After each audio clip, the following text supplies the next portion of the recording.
Good morning students. Chapter 7ની અંદર આપણે last time ચલ રાશિઓનો અભ્યાસ કર્યો હતો. કોણીય સ્થાન, કોણીય સ્થાનાંતર, કોણીય વેગ અને કોણીય પ્રવેગ. અને આ બધી જ રાશિઓ જે છે એ રેખીય ચલ રાશિઓ સાથે કેવો સંબંધ ધરાવે છે એ પણ આપણે જોયું હતું. અત્યાર સુધી આ ચેપ્ટરની અંદર આપણે ચાક ગતિ થાય છે અને આ ચાક ગતિ કોના કારણે થાય છે એના વિશે આપણે કોઈ પણ જાતની ચિંતા કરી નથી. એટલે માત્ર ને માત્ર ચાક ગતિ થાય છે તો એની સાથે સંકળાયેલ રાશિનો જ અભ્યાસ કર્યો. હવે આપણે આજે ચાક ગતિના કારણો શું છે, ચાક ગતિ કોના કારણે થાય છે એનો અભ્યાસ કરવાનો છે. અને ચાક ગતિ થવા માટેનું મૂળ એક કારણ ગણીએ અથવા તો રાશિ ગણીએ તો એ રાશિનું નામ છે ટોર્ક. આ જે રાશિ છે એ જે રીતે રેખીય ગતિની અંદર બળ જેવું કામ કરે એવું જ ચાક ગતિની અંદર ટોર્ક છે એ કામ કરે. તો આ પ્રમાણે આપણે ટોર્ક વિશે આજે અભ્યાસ કરવાનો છે. રેખીય ગતિમાં આપણે જાણીએ છીએ કે કોઈ પદાર્થ ઉપર આપણે જો બળ લગાડીએ તો એ રેખીય ગતિ કરે એવું ગણી શકાય. એવું જ કામ ટોર્કનું છે જ્યારે આપણે કોઈ પદાર્થને ચાક ગતિ કરાવવી હોય. પ્રથમ આપણે ખૂબ એક સરળ કિસ્સો ધ્યાનમાં લઈએ કે જ્યારે કોઈ એક સિંગલ કણ પર ટોર્ક લાગતું હોય, એટલે એક કણ પર લાગતું ટોર્ક, એનો આપણે અભ્યાસ કરીએ અને કઈ રીતે આપણે ટોર્કને વ્યાખ્યાયિત કરી શકીએ એ જોઈએ. અહીંયા આકૃતિની અંદર આપણે એક યામાક્ષ પદ્ધતિનો ઉપયોગ કર્યો છે અને એના અંદર કોઈ એક પી બિંદુ દર્શાવેલ છે અને આ પી બિંદુની ઉપર કોઈ એફ જેટલું બળ લાગે છે. જે દિશા પણ હવે આપણે આકૃતિની અંદર દર્શાવી દીધી છે. હવે આ જે પી બિંદુ જે છે એનો ઉગમ બિંદુની સાપેક્ષે સ્થાન સદિશ આપણે દર્શાવીએ અને એને આપણે આર સદિશ એવું નામ આપીએ.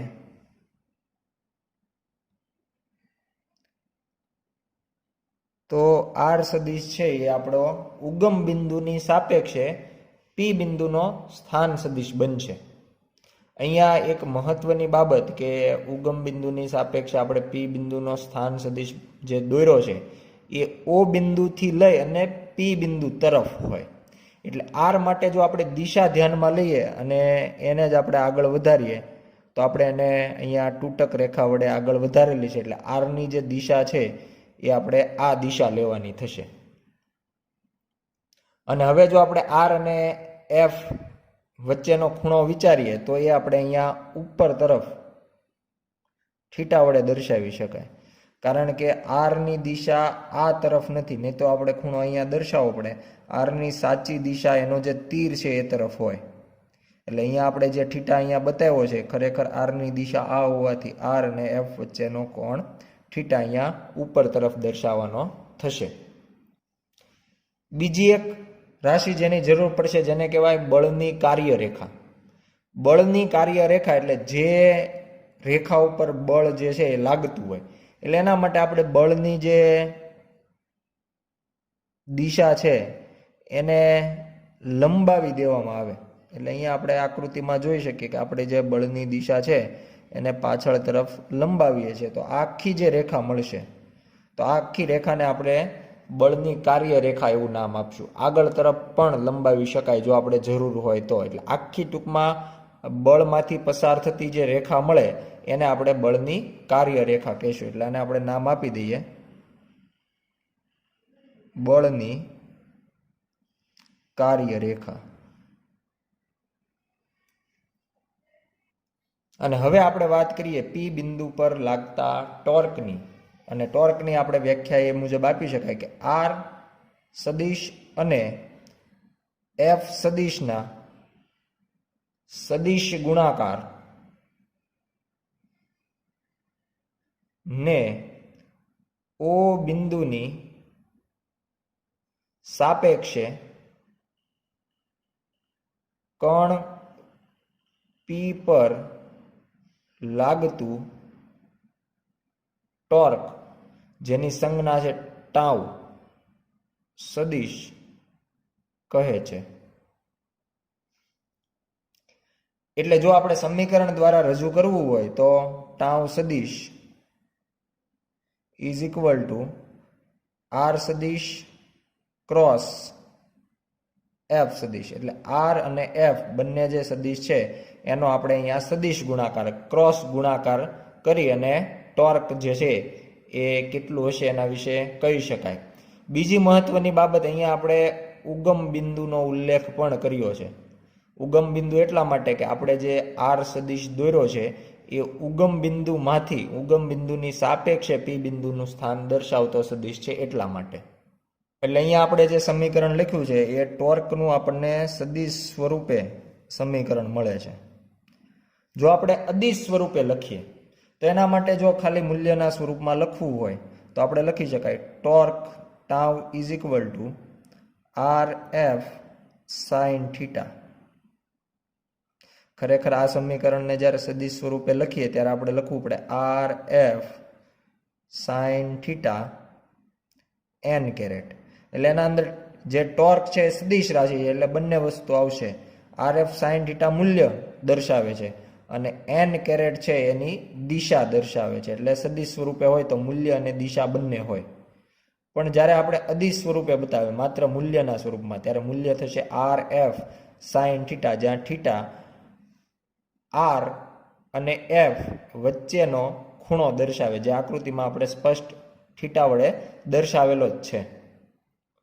અહીંયા સાથે સાથે એવું પણ કહી શકાય કે જ્યારે મૂલ્ય લખીએ ત્યારે એને આપણે રીએરેન્જ કરી શકાય, એટલે પુનઃ ગોઠવણી કરી શકાય આપણે જે પ્રમાણે જોઈતું હોય એ પ્રમાણે. તો આપણે એફને આગળ રાખીએ અને આર સાઇન થીટા જે છે એ પ્રમાણે ભેગું રાખીએ, સાઇન થીટા આરની સાથે ભેગો કરી દઈએ.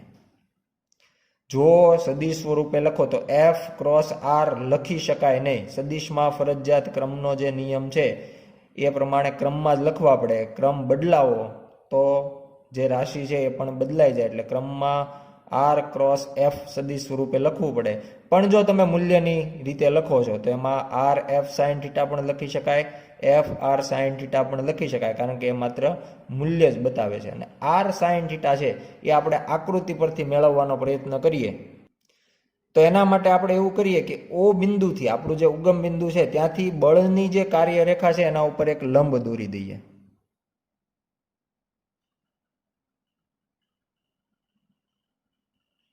જે કાર્યરેખાને ક્યુ બિંદુએ અડકે છે.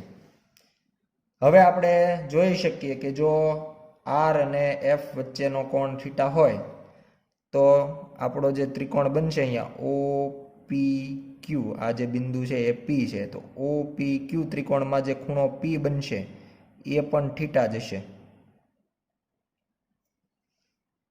અને હવે જો આપણે લંબ દોરેલો છે એટલે અહીંયા આપણે જાણીએ છીએ કે આ કાટખૂણો થશે ક્યુ બિંદુએ. અને એ જો કાટખૂણો હોય તો એના ઉપરથી હવે આ ત્રિકોણની અંદર કર્ણ જે છે એ આપણો સ્થાન સદિશ આર થશે.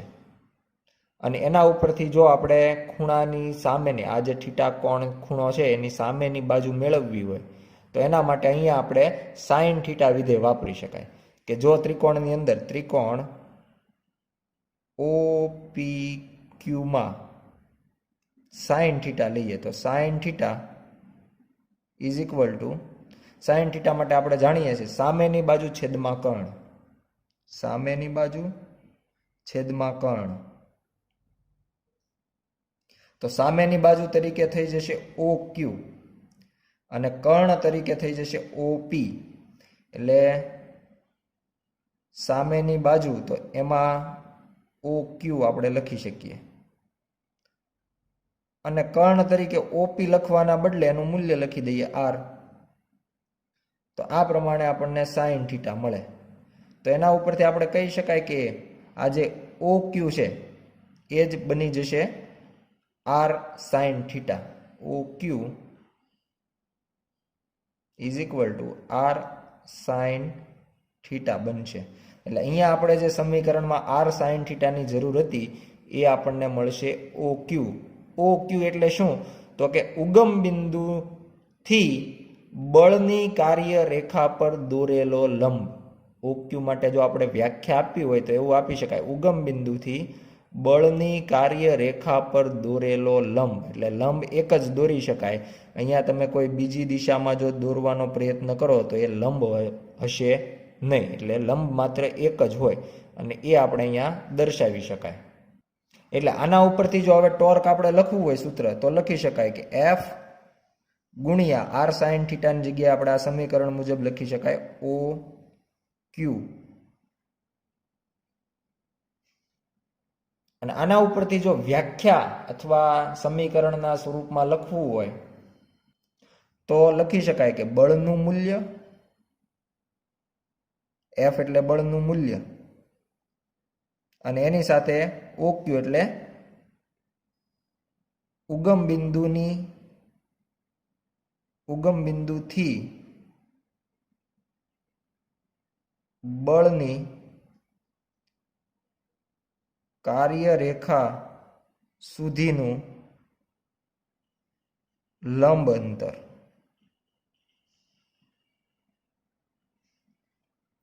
ઉગમ બિંદુ O થી બળની કાર્યરેખા સુધીનું લંબ અંતર, જેને આપણે OQ કીધું છે. એટલે બળનું મૂલ્ય અને આ બેનો જો આપણે ગુણાકાર કરીએ તો પણ આપણે ટોર્કનું મૂલ્ય મેળવી શકાય. એટલે આ મૂલ્યના સ્વરૂપમાં જ છે. આનાથી આપણને દિશાની માહિતી મળતી નથી. દિશા માટે આપણે જમણા હાથના સ્ક્રૂના નિયમનો ઉપયોગ કરવો પડે. અહીંયા જો આપણે એકમની વાત કરીએ કે એનો SI એકમ કયો હશે તો એના સૂત્ર ઉપરથી આપણે લખી શકાય કે આ પ્રમાણેનું સૂત્ર છે. તો એમાં F જે છે એટલે બળનો એકમ થશે ન્યૂટન, અને OQ એટલે એ અંતર છે એક પ્રકારનું, લંબ અંતર હોય કે કોઈ પણ પ્રકારનું અંતર હોય, અંતરને આપણે માપતા હોઈએ મીટરમાં, એટલે ન્યૂટન ઇન્ટુ મીટર એનો SI એકમ થશે. અને જો આપણે પારિમાણિક સૂત્રની વાત કરીએ તો જે પ્રમાણે આપણી પાસે રાશિઓ છે ન્યૂટન ઇન્ટુ મીટર, એ પ્રમાણે એનું પારિમાણિક સૂત્ર બને M1 L2 T-2, M1 L2 T-2. એટલે આ પ્રમાણે આપણે એનું પારિમાણિક સૂત્ર જે છે એ લખી શકાય. આ જે ટોર્ક છે એના વિશે બે ખૂબ જ મહત્વની બાબતો છે એ આપણે યાદ રાખવાની થાય. પહેલી બાબત છે કે ટોર્કની દિશા, મૂલ્ય વિશે આપણે સમીકરણ લખેલું છે કે દિશા માટે આપણે જમણા હાથના સ્ક્રૂ જે છે એનો ઉપયોગ કરતા હોઈએ છીએ. અને જમણા હાથના સ્ક્રૂ મુજબ પહેલાં તો R અને F જે દિશામાં હોય, જે સમતલમાં હોય એ સમતલ આપણે મેળવવું પડે. અહીંયા આપણી બુકનું જે પેજ છે એ આપણું સમતલ થશે, કારણ કે એમાં R સદિશ પણ આવી ગયો અને F સદિશ પણ આવી ગયો. એટલે એને લંબ આપણે મૂકવાનો હોય જમણા હાથનો સ્ક્રૂ. એટલે જમણા હાથનો સ્ક્રૂ આપણે આ રીતે એને લંબ મૂકશું. એ R ને પણ લંબ છે અને F ને, આખા સમતલને લંબ થશે આ સ્ક્રૂ. અને એને પહેલી રાશિથી બીજી રાશિ તરફ જે પ્રમાણેનો ગુણાકાર છે એમાં પહેલી રાશિ R છે તો સ્ક્રૂને R થી F તરફ ફેરવવાનો થાય. આકૃતિમાં આપણે જોઈ શકાય કે R ની દિશા આ છે. અહીંયા આપણે ડાર્ક દર્શાવી દઈએ. R ની દિશા, મૂળ દિશા આ પ્રમાણે છે અને ત્યાંથી F તરફ. એટલે મારે આકૃતિમાં દર્શાવવું હોય તો મારે વિષમ ઘડી દિશામાં સ્ક્રૂને ફેરવવાનો થાય R થી F તરફ. એટલે આ સ્ક્રૂને આપણે વિષમ ઘડી દિશા, આ રાખવાનો છે પુસ્તકના પાનને લંબ અને વિષમ ઘડી દિશામાં ફેરવવાનો થાય. એટલે આ પ્રમાણે આપણે સ્ક્રૂને ફેરવવો પડશે. અને જો આ પ્રમાણે આપણે સ્ક્રૂને ફેરવતા હોઈએ તો તમે જોઈ શકો છો કે સ્ક્રૂની જે અણી છે એ ઉપર તરફ ખસે છે. ફરીથી આપણે એકવાર જોઈએ, આપણે સ્ક્રૂને પહેલાં આખો દેખાય એ રીતે જોઈ લઈએ કે આ પ્રમાણે આપણી પાસે સ્ક્રૂ છે અને આ સ્ક્રૂને હવે જે પ્રમાણે ફેરવવાનો છે એ પ્રમાણે વિષમ ઘડી દિશામાં ફેરવીએ. અને વિષમ ઘડી દિશામાં ફેરવતા એની જે અણી છે એ કઈ દિશામાં આગળ વધે છે એ આપણા માટે મહત્વનું હોય. એ જોઈ શકાય કે અંદર તરફ આવે છે. સ્ક્રૂ જે પ્રમાણે આપણે વિષમ ઘડી દિશામાં ફેરવીએ છીએ, સ્ક્રૂ ખુલે છે એવું પણ કહી શકાય. અને એના કારણે આપણે કહી શકાય કે સ્ક્રૂ ઉપરની દિશામાં આગળ વધે છે, ઉપરની ફેરવવાથી. એટલે ટોર્કની જે દિશા છે એ આપણે જમણા હાથના સ્ક્રૂના નિયમની મદદથી મેળવી શકાય. અણી જે દિશામાં ખસતી હોય એ દિશા ટોર્કની હોય, જે રાશિ ડાબી તરફ લખી છે એની. એટલે એક બાબત છે દર્શાવી દઈએ. ટોર્કની દિશા જમણા હાથના સ્ક્રૂના નિયમ મુજબ. આ બાબત જે છે આપણે યાદ રાખવાની છે. અને બીજી બાબત કે જ્યારે પણ આપણે ટોર્કની વ્યાખ્યાની વાત કરતા હોય, ટોર્કની દિશાની વાત કરતા હોય કે મૂલ્યની વાત કરતા હોય, એના અંદર હંમેશા ઉગમ બિંદુનો ઉલ્લેખ આવવો જોઈએ, અથવા તો જે બિંદુની સાપેક્ષે ટોર્કની વાત કરીએ છીએ એનો ઉલ્લેખ આવવો જોઈએ. એટલે સાપેક્ષ બિંદુ અથવા ઉદ્ગમ બિંદુ નો ઉલ્લેખ. કારણ કે ટોર્ક હંમેશા કોઈ બિંદુની સાપેક્ષે જ મેળવવામાં આવે. અહીંયા જેમ આપણે ઓ બિંદુની સાપેક્ષે મેળવ્યું, જો બીજો કોઈ બિંદુ અહીંયા લઈ લેવામાં આવે ઓ ડેશ, તો સ્થાન સદિશ તમારે ઓ ડેશ થી દોરવાનો રહે. એટલે સ્થાન સદિશ પોતે જ બદલાઈ જાય. જો તમે સાપેક્ષ બિંદુ બદલો તો આર બદલાઈ જાય, અને આર બદલાઈ જાય તો ટોર્કનું મૂલ્ય, દિશા, બધી જ રાશિઓ બદલાતી હોય. એટલે ફરજિયાત આપણે જે બિંદુની સાપેક્ષે, અહીંયા આપણે જે આ પ્રમાણે વ્યાખ્યા આપી છે, તો વ્યાખ્યાની અંદર તમે સ્પષ્ટ જોઈ શકો તો ઓ બિંદુની સાપેક્ષે ટોર્ક કહેવાય. જો બીજું કોઈ બિંદુ હોય તો ત્યાં તમારે એ પ્રમાણે ઉલ્લેખ કરવો પડે. એટલે આ બે બાબતો છે ખૂબ મહત્વની અને યાદ રાખવાની છે. હવે આપણે જોઈએ દ્રઢ પદાર્થ પર લાગતું ટોર્ક. જ્યારે કોઈ દ્રઢ પદાર્થ લેવામાં આવે,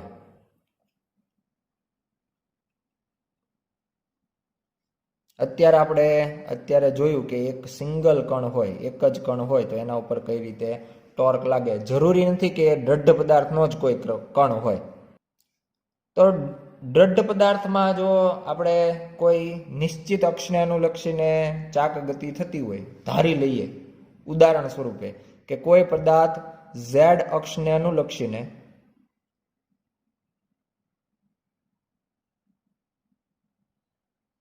ચાક ગતિ કરે છે. કોઈ એક દ્રઢ પદાર્થ ઝેડ અક્ષને અનુલક્ષીને ચાક ગતિ કરે છે.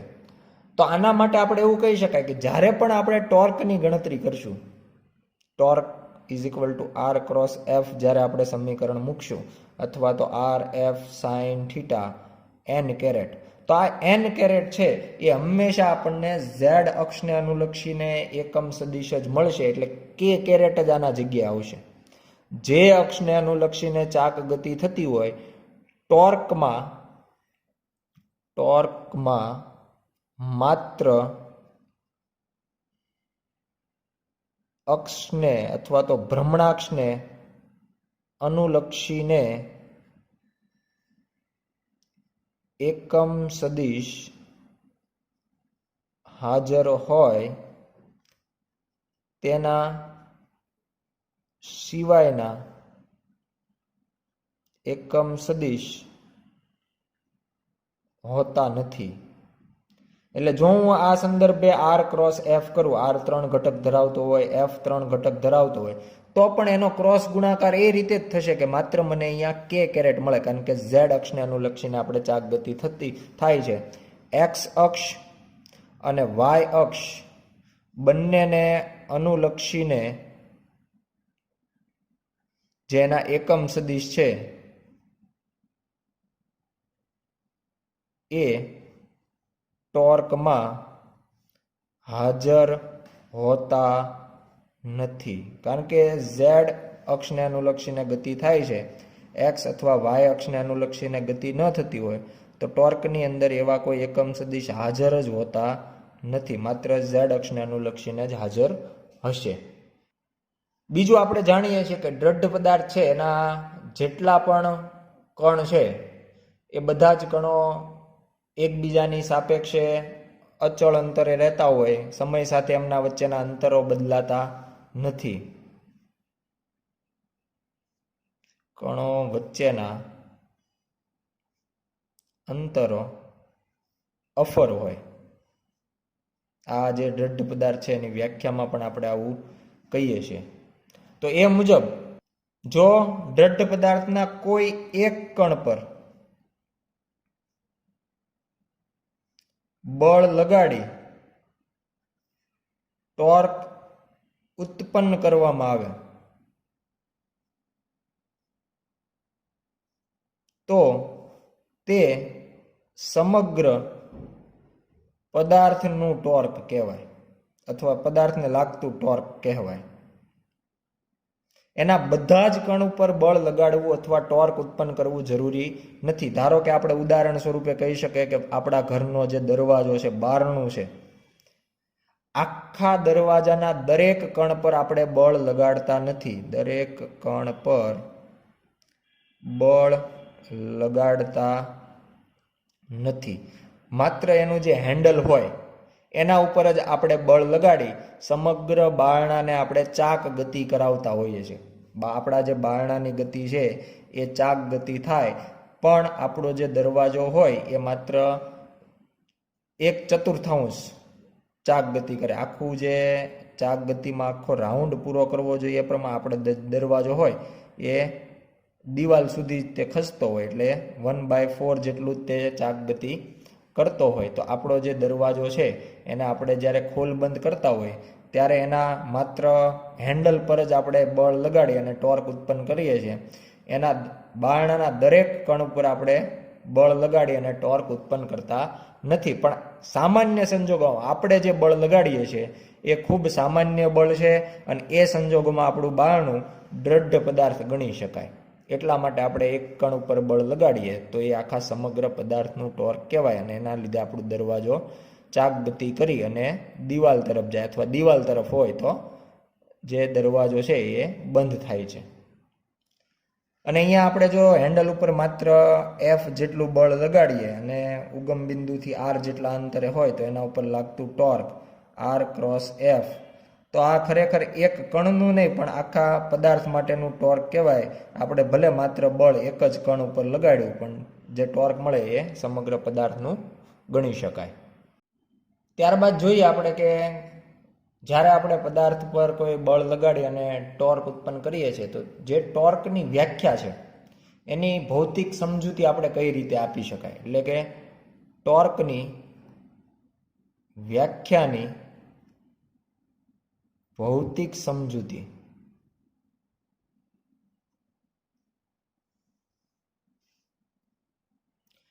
તો ભૌતિક સમજૂતી માટે આપણે આકૃતિમાં એક દ્રઢ પદાર્થ ધ્યાનમાં લીધેલ છે. આ આખો જે પદાર્થ છે એ O બિંદુમાંથી પસાર થતી ભ્રમણાક્ષને અનુલક્ષીને XY સમતલની અંદર ભ્રમણ કરી રહ્યો છે. એટલે ખરેખર આપણી જે ભ્રમણાક્ષ છે એ આ જે પેજ છે એમાંથી બહાર આવતી દિશામાં, એટલે આ રીતે લંબ રૂપે જે તમે આકૃતિમાં જોઈ શકો છો એ પ્રમાણે આપણી ભ્રમણાક્ષ છે અને આખો પદાર્થ જે છે એ ભ્રમણ કરી રહ્યો છે આપણા પેજમાં, એટલે કે XY સમતલમાં. એટલે આ રીતે આપણી X અક્ષ છે, ઉપર તરફ Y હશે અને બહાર આવતી Z અક્ષ, અને Z અક્ષને અનુલક્ષીને આખો પદાર્થ ચાક ગતિ કરે છે. આ ચાક ગતિ કરાવવા માટે આખા દ્રઢ પદાર્થમાંના કોઈ એક બિંદુ P ઉપર આપણે F જેટલું બળ કોઈ આ દિશામાં લગાડીએ છીએ. એટલે એ આપણે બળ જે છે એ દર્શાવી દઈએ F સદિશ વડે. અને જ્યારે આપણે ટોર્કની વાત કરવી હોય તો આપણે આપણું જે સાપેક્ષ બિંદુ છે અથવા તો ભ્રમણાક્ષ પરનું જે બિંદુ છે એના સંદર્ભમાં જ વ્યાખ્યા આપણે આપતા હોઈએ, તો એના માટે આપણે ત્યાંથી એક આપણો સ્થાન સદિશ P બિંદુ સુધી દર્શાવી દઈએ, જેને કહીએ R સદિશ. પણ R સદિશ માટે આપણે એક બાબત સ્પષ્ટ કહી દઈએ કે એ O બિંદુથી P તરફ છે. એટલે જો એની સાચી દિશા લેવામાં આવે તો એ X અક્ષ તરફની જ થશે, જે આપણે અહીંયા તૂટક રેખા વડે દર્શાવીએ છીએ આગળ જતા. એટલે જ્યારે પણ આપણે R અને F વચ્ચેના કોણની વાત કરશું તો એ કોણ આપણે અહીંયા R ની જે સાચી દિશા છે એની સાથે દર્શાવવાનો થશે, અને એ આપણે થીટા વડે દર્શાવીએ, જે આકૃતિમાં આપણે દર્શાવી દીધો છે. હવે અહીંયા આપણે જે ચાક ગતિ થવાની છે એ ઉત્પન્ન કરવા માટે જે બળ લગાવવામાં આવેલ છે F, તો આ જે આપણે બળ લગાવેલ છે એના આપણે બે ઘટકો જે છે એ ધ્યાનમાં લઈ શકીએ. તો આપણે અહીંયા X અક્ષ પરનો એક ઘટક લઈએ, આપણે જાણીએ છીએ કે એક્સ અક્ષ સાથે જ એફ જે છે બળ જે છે એ થીટા કોણ બનાવે છે, એટલે એક્સ અક્ષની દિશામાંનો ઘટક બનશે એફ કોસ થીટા. અને બીજો એક ઘટક એને લંબ છે એટલે એ આપણને વાય અક્ષ ઉપર મળશે, જે આપણે આકૃતિમાં દર્શાવી દઈએ એટલે આ આપણને બીજો એક ઘટક મળશે અને એ થશે એફ સાઇન થીટા.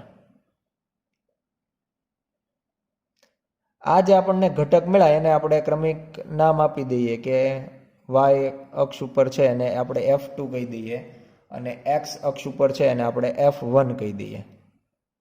એટલે હવે આપણે આ બળને ધ્યાનમાં ન લેતા એના જે બંને ઘટકો છે એના વિશે આપણે વાત કરીએ.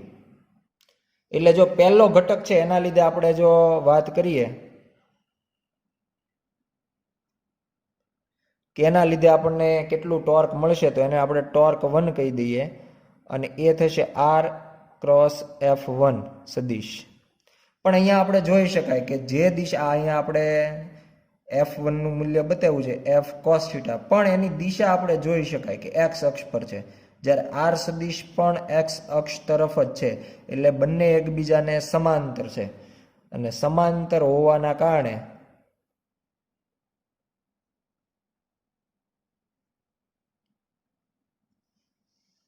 R અને F1 બંને સમાંતર હોવાના કારણે આપણને ટોર્કનું જે મૂલ્ય છે કેટલું મળશે તો કે 0, કારણ કે બંનેની એક જ દિશા છે અને એક દિશામાં રહેલા સદિશનો ક્રોસ ગુણાકાર હંમેશા 0 મળે. બીજું વાત કરીએ F2 ના લીધે, તો F2 ના લીધે જે ટોર્ક મળે એને ટોર્ક 2 કહી દઈએ, તો R ક્રોસ F2 થશે. તો R માટે આપણે R I કેરેટ લઈ શકીએ કારણ કે x અક્ષની દિશામાં છે. F2 નું મૂલ્ય F સાઇન થીટા અને દિશા તો આપણે જોઈ શકાય કે y અક્ષની છે એટલે એના માટે J કેરેટ. તો અહીંયા ગુણાકાર મળશે R F સાઇન થીટા મૂલ્ય થઈ જશે R F સાઇન થીટા અને I ક્રોસ J એ પ્રમાણે આપણને મળશે ને I ક્રોસ J સદિશ ગુણાકારના જે નિયમો છે એમાંનો ચક્રીય નિયમ વાપરીએ તો I cross J is equal to K caret થશે. એટલે આ આપણને ટોર્ક 2 મળશે. ટાઉ 2 જે છે એ આપણે આ સમીકરણ મુજબ લખી શકાય. આ જે બંને ઘટકોની આપણે વાત કરીએ એના ઉપરથી આપણે એવું કહી શકીએ કે બળ કોઈ પણ દિશામાં હોય, બળ કોઈ પણ દિશામાં કોઈ પણ ખૂણે હોય, ટોર્ક માટે જવાબદાર હંમેશા સ્થાન સદિશ જે છે એને લંબ ઘટક હોય એ જ મળે. આના લીધે આપણને ટોર્ક મળે છે, આ ઘટકના લીધે કોઈ ટોર્ક મળતું નથી. એટલે R ને લંબ ઘટક હોય, જો આપણે સંપૂર્ણ બળ આ દિશામાં y દિશામાં રાખેલું હોત તો આપણને મહત્તમ ટોર્ક મળે એવું કહી શકાય, કારણ કે બધું જ બળ એક દિશામાં છે અને લંબ છે. આ જ વસ્તુનો ઉપયોગ આપણે બારણા માટે કરીએ છીએ. બારણા માટે આમ જોવા જઈએ તો આપણા માટે જો ટોર્ક અહીંયા ધ્યાનમાં લઈએ, બધાનો ટોટલ સરવાળો કરીએ તો આપણને R F સાઇન થીટા જેટલું જ મળશે. આ આપણે મૂલ્યના સ્વરૂપમાં લખેલ છે.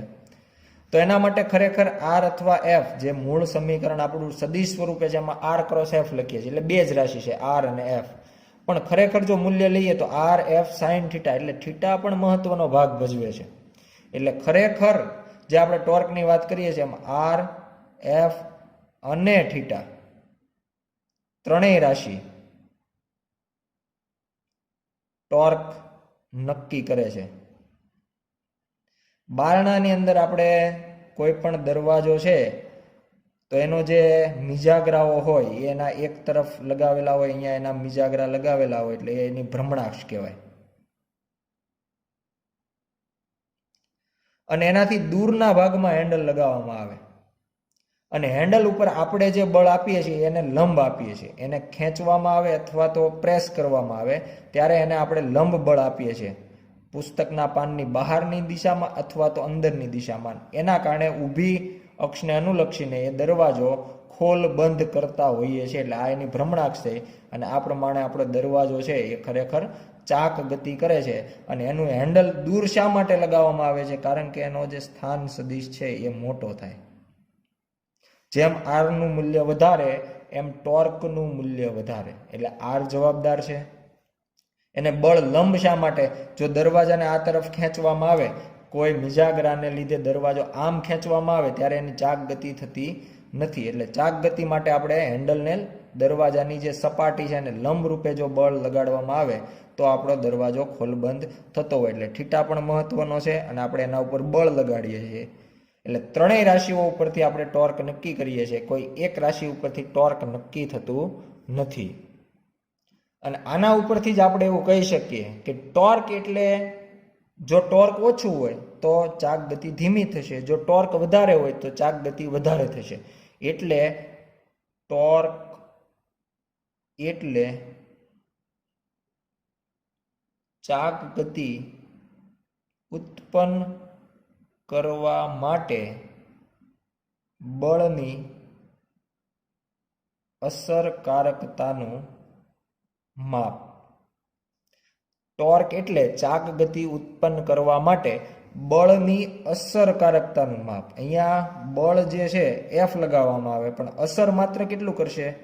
એફ સાઇન થીટા જેટલું. સંપૂર્ણ બળ અસર નથી કરતું, એનો એક ઘટક જે છે એના લીધે કોઈ જાતની ચાક ગતિ થતી જ નથી, માત્ર એફ સાઇન થીટાના લીધે જ થાય. એટલે આ જે છે આટલું જ બળ એમાંથી અસર કરે છે, સંપૂર્ણ બળ અસર કરતું નથી. ત્યારબાદ ખૂબ જ મહત્વની એક રાશિ છે જેને કહેવાય બળયુગ્મ.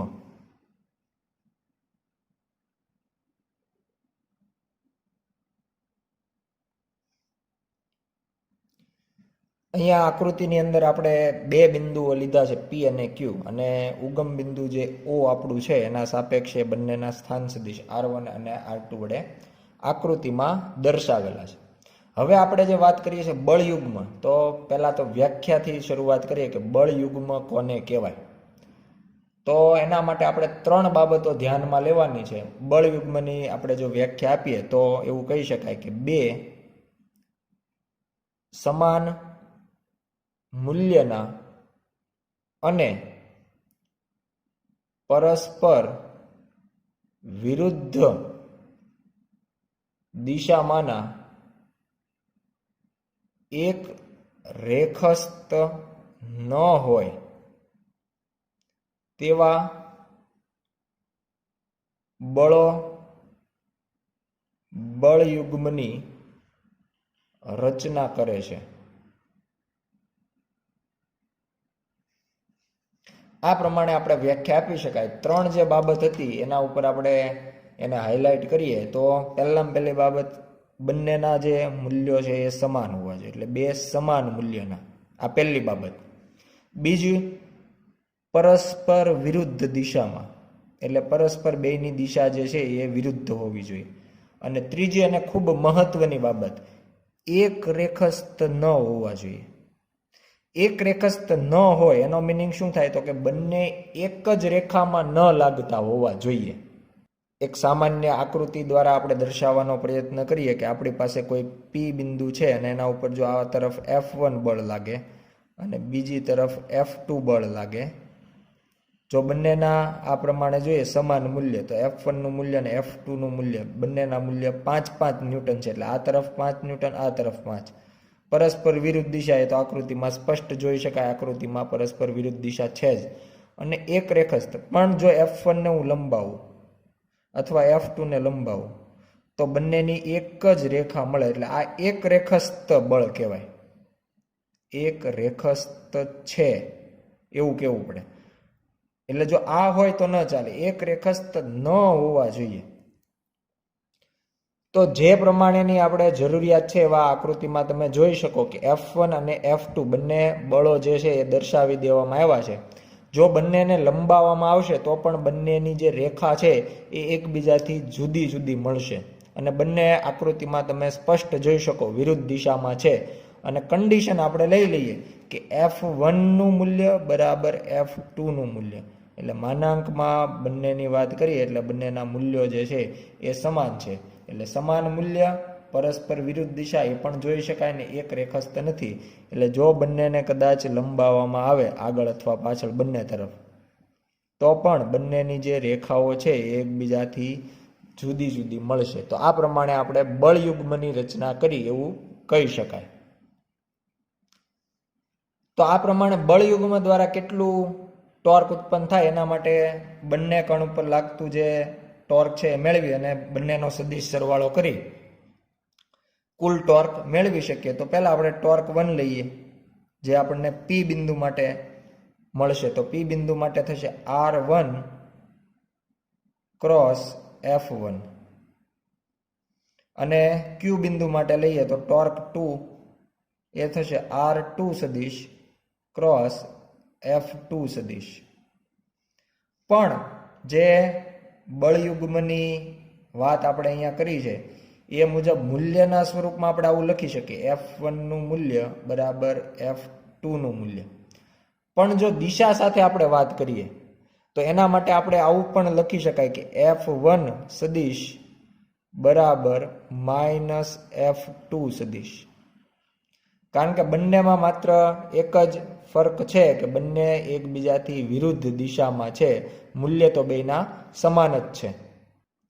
અથવા તો આના કરતાં ઉલટું પણ લખી શકાય કે F2 સદિશ બરાબર માઇનસ F1 સદિશ. આ બંને સાચા છે કે F1 કરતાં F2 વિરુદ્ધ દિશામાં હોય અથવા F2 કરતાં F1 વિરુદ્ધ દિશામાં હોય.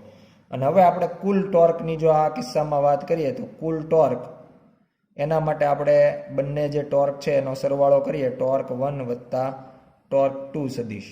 અને ટોર્ક 1 તરીકે આવશે R1 ક્રોસ F1 વત્તા R2 ક્રોસ F2. અને હવે આ કિસ્સામાં આપણે જે F2 છે એના જગ્યાએ આપણું આ સમીકરણ મૂકી દઈએ કે F2 is equal two minus F1. તો સમીકરણ બનશે R1 ક્રોસ F1 વત્તા R2 ક્રોસ માઇનસ F1. આપણે F2 ની જગ્યાએ માઇનસ F1 નો ઉપયોગ કર્યો. અને હવે જો આપણે ધ્યાનમાં લઈએ તો F1 બંનેમાં હોવાથી આપણે એને કોમન લઈ લઈએ F1 F1. પહેલા કૌંસમાં વચ્ચે R1 આ પ્લસ છે પણ આ માઇનસ F1 હતું એમાંથી માત્ર F1 જ કોમન છે એટલે આ માઇનસ કોને મળી જશે R2 ને. એટલે માઇનસ R2 સદિશ અને બંનેનો F1 સાથે તો ક્રોસ ગુણાકાર છે જ એટલે આ પ્રમાણેનું સૂત્ર બનશે. અને હવે જો આપણે ખૂણાની વાત કરીએ તો R1 નો F1 સાથેનો ખૂણો અથવા R2 નો F2 સાથેના ખૂણાની આપણે અહીંયા જરૂર નથી. કારણ કે આપણે તો ટોર્કના સૂત્ર પ્રમાણે R F sin થીટા લેતા હોય તો આમાં પણ થીટા જોઈએ, આમાં પણ. એના કરતાં એનું જે હવે સરવાળાવાળું સમીકરણ છે તો એમાંથી જ મેળવી લઈએ કે F1 નો R1 માઇનસ R2 આ બેની બાદબાકી થઈને જે સદિશ મળવાનો છે એના સાથેનો ખૂણો કેટલો છે. તો આ જે બાદબાકી છે આપણે આકૃતિમાં મેળવવાનો પ્રયત્ન કરીએ તો પહેલા તો R1 માઇનસ R2 સદિશ આકૃતિમાં આપણે દર્શાવવો પડે. તો અહીંયા આપણે જોઈ શકીએ R1 અને R2 ને એક સામાન્ય બિંદુ O માંથી જ દોરવામાં આવ્યા છે. તો જ્યારે બે સદિશને એક જ બિંદુએથી દોરવામાં આવ્યા હોય તો બંનેના તીર જોડી દેવામાં આવે તો એ તીર જોડવાથી આપણને બંનેની બાદબાકી મળે. એટલે આ જે છે તીર આપણે બંનેના જોડી દઈએ તો આ તીર આપણને બંનેના R1 ને R2 ના જોડી દેવાથી આ જે P બિંદુથી O બિંદુ સુધી જે સદિશ મળશે એ બાદબાકી મળશે. પણ હવે આમાં તીર કોના તરફ રાખીએ, P બિંદુ તરફ કે Q બિંદુ તરફ? તો અહીંયા એવું સ્પષ્ટ કહી શકાય કે R1 માઇનસ R2 કરવાનું છે. R1 પ્રથમ છે એટલે પહેલો જે સદિશ હોય તીર હંમેશા એના તરફ આવે જો બાદબાકી હોય તો. એટલે તીર જે છે એ આપણે કહી શકાય કે P બિંદુ તરફ, Q બિંદુથી P બિંદુ તરફ. એટલે આ જે સદિશ છે એને આપણે નામ આપશું R1 માઇનસ R2 સદિશ, જેની સાચી દિશા આ તરફની, આગળ જો લંબાવવામાં આવે તીરને તો આ તરફની દિશા આપણને R1 માઇનસ R2 સદિશની મળશે Q બિંદુથી P બિંદુ તરફ. અને હવે જો અહીંયા કોણ ધ્યાનમાં લેવામાં આવે તો એના માટે આપણે એવું કહી શકાય કે ધારો કે આપણે અંદર તરફનો ખૂણો જો થીટા લઈએ તો આપણે R1 માઇનસ R2 તો આ તરફ છે, એની સાથેનો ખૂણો જો લેવામાં આવે તો એ ટોટલ આખો જે એક સીધી લાઈન હોય તો 180 ડિગ્રી બને, એમાંથી આ થીટા બાદ થઈ જાય એટલે પાઈ માઇનસ થીટા. આપણે રેડિયનમાં લખીએ તો 180 ડિગ્રીને પાઈ કહેતા હોઈએ એટલે 180 માઇનસ થીટા થાય, જેને આપણે પાઈ માઇનસ થીટા પણ લખી શકીએ. એટલે હવે જો મૂલ્યના સ્વરૂપમાં જ લખીએ ટોર્ક, તો ટોર્કનું મૂલ્ય થશે માનાંકમાં R1 સદિશ માઇનસ R2 સદિશ F1 સાઇન ખૂણો થશે પાઈ માઇનસ થીટા, અને સાઇન પાઈ માઇનસ થીટા જેને આપણે ત્રિકોણમિતિના સમીકરણ મુજબ R1 minus R2 સદિશનો માનાંક F1 sign theta જ કહેવાય, કારણ કે બંનેનું મૂલ્ય સરખું જ આવે. સાઇન પાઈ માઇનસ થીટા હોય કે સાઇન થીટા બે સમાન જ કહેવાય, એટલે સાઇન પાઈ માઇનસ થીટાને સાઇન થીટા જ લખી શકાય.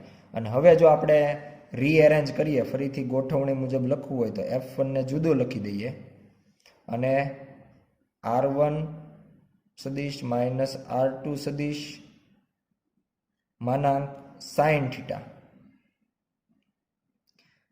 આ જો આકૃતિમાં મેળવવાનો પ્રયત્ન કરીએ કે R1 minus R2 sine theta કઈ રીતે મેળવી શકાય, તો એના માટે અહીંયા આપણે એક ત્રિકોણની રચના કરીએ. Q બિંદુથી જે F1 ની કાર્યરેખા છે એના ઉપર એક લંબ દોરી દઈએ. ત્યાં આપણે એક બિંદુને નામ આપી દઈએ R. એટલે આ Q બિંદુથી આપણે F1 ની જે કાર્યરેખા હતી આખી એના ઉપર લંબ દોરી દીધો, એટલે આ જે છે 90 નો કોણ બનશે. અને અહીંયા આપણી પાસે અંદરના ભાગમાં ખૂણો P જે છે એ થીટા જેટલો છે, તો આના ઉપરથી આપણે QR જે છે એ મેળવી શકાય, અથવા તો R1 minus R2 sine theta મેળવી શકાય. તો અહીંયા આપણે લઈએ ત્રિકોણ PQR માં sine theta is equal two, તો સાઇન થીટા માટે આપણે લખી શકાય સામેની બાજુ છેદમાં કર્ણ, તો સામેની બાજુ તરીકે થઈ જશે QR અને કર્ણ તરીકે થઈ જશે, કર્ણ જે છે અહીંયા જોઈ શકાય કે આખો કાટકોણ ત્રિકોણ છે એમાં કર્ણ QP થશે અથવા PQ થશે, તો એનું મૂલ્ય છે R1 માઇનસ R2, એટલે R1 માઇનસ R2 નું મૂલ્ય, કારણ કે આપણે સદિશ સ્વરૂપે આપણે વાત નથી કરતા, તો QR જે છે એ જ આપણને R1 માઇનસ R2 સદિશનું મૂલ્ય ઇન્ટુ સાઇન થીટા લઈ શકાય, જે આપણે અહીંયા જરૂર છે. એટલે આખાની જગ્યાએ આપણે લખી શકાય QR. અને QR એટલે શું, તો કે QR એ જોઈ શકાય કે F2 ની જે કાર્યરેખા છે અને F1 ની જે કાર્યરેખા છે એમના વચ્ચેનું લંબ અંતર, કારણ કે એ બંનેને લંબ છે, F2 ની કાર્યરેખાને પણ લંબ છે અને F1 ની કાર્યરેખાને પણ લંબ છે. એટલે QR ને આપણે કહી શકાય બંને બળો વચ્ચેનું લંબ અંતર. QR જે છે એ બંને બળો વચ્ચેનું લંબ અંતર, એટલે R1 minus R2 માનાંક sine theta આ થઈ ગયું બંને બળ વચ્ચેનું લંબ અંતર. એટલે હવે આપણે જો ટોર્ક માટે લખવું હોય તો આપણે લખી શકાય F1 ઇન્ટુ QR, અને જો આપણે શબ્દો સ્વરૂપમાં લખવું હોય તો લખી શકાય કે બળનું મૂલ્ય બેમાંથી કોઈ પણ બળ લઈ શકાય, F1 ની જગ્યાએ F2 લઈએ કારણ કે બંનેના મૂલ્યો તો સમાન જ છે, એટલે કોઈ પણ એક બળનું મૂલ્ય ઇન્ટુ બંને બળ વચ્ચેનું લંબ અંતર. એટલે આ પ્રમાણે આપણે બળયુગ્મના લીધે લાગતું ટોર્ક જે છે એ દર્શાવી શકાય. બેમાંથી કોઈ પણ એક બળનું મૂલ્ય અને બંને જે બળ છે એમના વચ્ચેનું લંબ અંતર એનો સાદો ગુણાકાર કરવાથી આપણને ટોર્કનું મૂલ્ય મળે. દિશા માટે આપણે જમણા હાથના સ્ક્રૂના નિયમનો ઉપયોગ કરી શકીએ. વ્યવહારમાં આપણે ઘણી જગ્યાએ બળયુગ્મનો ઉપયોગ કરતા હોઈએ છીએ. આપણે જ્યારે સાયકલ અથવા સ્કૂટર અથવા તો કાર ચલાવતા હોઈએ અને વાહનને કોઈ ડાબી અથવા જમણી તરફ વાળવા માટે સ્ટીયરિંગ ઉપર આપણે જે બળ લગાડતા હોઈએ એ બળ જે છે એ સમાન મૂલ્યના, પરસ્પર વિરુદ્ધ દિશામાં અને એક રેખસ્થ ન હોય, એટલે કે આ બંને બળો એક બળયુગ્મની રચના કરે છે અને એના લીધે આપણું સ્ટીયરિંગ જે છે એ ચાક ગતિ કરે છે. ટોર્કની વાત કર્યા બાદ હવે આપણે જોઈએ કે કોઈ પણ દ્રઢ પદાર્થ હોય તો એ કઈ રીતે સંતુલનમાં રહેતો હોય. તો દ્રઢ પદાર્થનું સંતુલન, આમ જોવા જઈએ તો ગતિને રિલેટેડ આપણે એક જે સંતુલન છે એ આગળના ચેપ્ટરમાં જોઈ ગયા, જેને કહેવાય રેખીય સંતુલન. એના માટે આપણે બહુ સ્પષ્ટ કહી દઈએ કે ન્યૂટનનો ગતિનો પ્રથમ નિયમ છે, આના વિશેની આપણને પૂરતી માહિતી આપે છે. અને એના અંદર આપણે સ્પષ્ટ કહીએ છીએ કે જો બાહ્ય બળ ગેરહાજર હોય અથવા બાહ્ય બળ ન લાગતું હોય તો સ્થિર પદાર્થ સ્થિર રહે અને ગતિ કરતો પદાર્થ અચળ વેગથી ગતિ જાળવી રાખે. એટલે કોઈ પદાર્થ સ્થિર છે તો એ સ્થિર ને સ્થિર રહેશે, અને કોઈ પદાર્થ ગતિ કરે છે તો એનો વેગ હંમેશા એનો એ જ જળવાઈ રહેશે, બદલાશે નહીં. આને આપણે પદાર્થનું સંતુલન કહી શકીએ. પણ એના માટેની મેઇન બેઝિક કન્ડિશન છે કે એના ઉપર લાગતું જેટલા પણ બળ હોય એ બધાનો સદિશ સરવાળો શૂન્ય, એટલે બાહ્ય બળ શૂન્ય હોવું જોઈએ. હવે આપણને ખબર છે બળ છે એ સદિશ રાશિ છે. સદિશ રાશિ હોય તો એને પોતાના ઘટક હોય, એક્સ ઘટક, વાય ઘટક અને ઝેડ ઘટક, ત્રણ ઘટકોમાં આપણે વહેંચી શકતા હોય. તો એના માટે જો દ્રઢ પદાર્થ હોય અને એના અલગ અલગ કણ ઉપર ધારો કે F1, F2, F3, F4 આવા ઘણા બધા બળો લાગતા હોય, જુદી જુદી દિશામાં લાગતા હોય, તો આ બધાનો સદિશ સરવાળો જો શૂન્ય મળતો હોય તો એનું રેખીય સંતુલન થાય છે એવું આપણે કહી શકીએ ન્યૂટનના ગતિના પ્રથમ નિયમના આધારે. આ જે છે એના ઉપરથી રેખીય વેગ અચળ મળે, અને એ મુજબ જો રેખીય વેગ અચળ હોય અને પદાર્થ પોતે દળ m ધરાવતો હોય તો mv જેટલું વેગમાન હોય, અને એ વેગમાન પણ વેગ અચળ હોવાના કારણે અચળ રહેશે. આવું બીજું સંતુલન જે છે એને કહેવાય ચાક ગતિય સંતુલન. આજે જ આપણે વાત કરી કે જે રીતે કોઈ પદાર્થની ગતિમાં ફેરફાર કરવો હોય તો બાહ્ય બળની જરૂર પડે, એ જ રીતે ચાક ગતિને અનુલક્ષીને બળની જગ્યાએ ટોર્ક આવશે.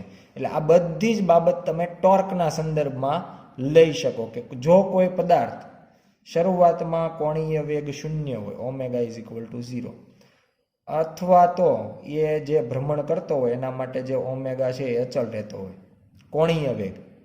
આવું ક્યારે બની શકે? તો કે જો એના ઉપર બાહ્ય ટોર્ક છે એ શૂન્ય હોય.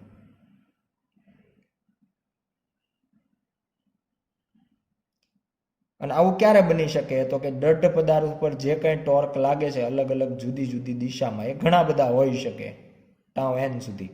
તો એ બધાનો સદિશ સરવાળો તમને કેવો મળવો જોઈએ? શૂન્ય. એટલે આના માટે તમે ન્યૂટનનો ગતિનો પ્રથમ નિયમ ચાક ગતિના સ્વરૂપમાં પણ લખી શકો કે જો પદાર્થ પર લાગતું પરિણામી બાહ્ય ટોર્ક શૂન્ય હોય તો સ્થિર પદાર્થ સ્થિર રહે, અને ચાક ગતિ કરતો પદાર્થ અચળ કોણીય ઝડપ સાથે પોતાની ચાક ગતિ જાળવી રાખે. એટલે આ પ્રમાણે જે ગતિનો નિયમ છે પ્રથમ નિયમ, એ તમે રેખીય ગતિ માટે જેવો બોલતા હતા એવો જ તમે ચાક ગતિ માટે પણ દર્શાવી શકો.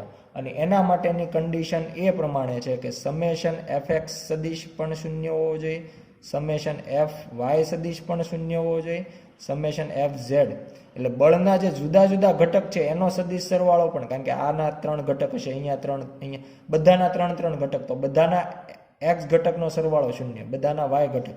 એ જ પ્રમાણે ટોર્કમાં વાત કરીએ તો આ ટોર્ક છે એ 3 ઘટક ધરાવતો હશે, 1x i caret, 1y j caret, 1z k caret. એ જ રીતે ટોર્ક 2 છે તો એમાં પણ tau 2x i caret, tau 2y j caret, tau 2z k caret. તો આ બધા સદિશ સરવાળો શૂન્ય, એનો મિનિંગ એના એક્સ ઘટકોનો સરવાળો શૂન્ય થાય, એટલે એના માટે આપણે આ રીતે લખશું. વાય ઘટકનો સરવાળો શૂન્ય થાય એના માટે આ રીતે લખશું. અને ઝેડ ઘટકનો સરવાળો શૂન્ય થાય એના માટે આ રીતે લખશું. Summation tau X is equal to 0, X ઘટકનો સરવાળો 0. Summation tau Y is equal to 0, એટલે વાય ઘટકનો સરવાળો 0. Summation tau Z is equal to 0, Z ઘટકનો સરવાળો 0. ત્યારે પદાર્થ આ પ્રમાણે રેખીય અને ચાકગતીય સંતુલનમાં રહેતો હોય એ પ્રમાણે તમે રેખીય માટે બળ અને ચાકગતિ માટે ટોર્કને જવાબદાર ગણી શકો. આભાર.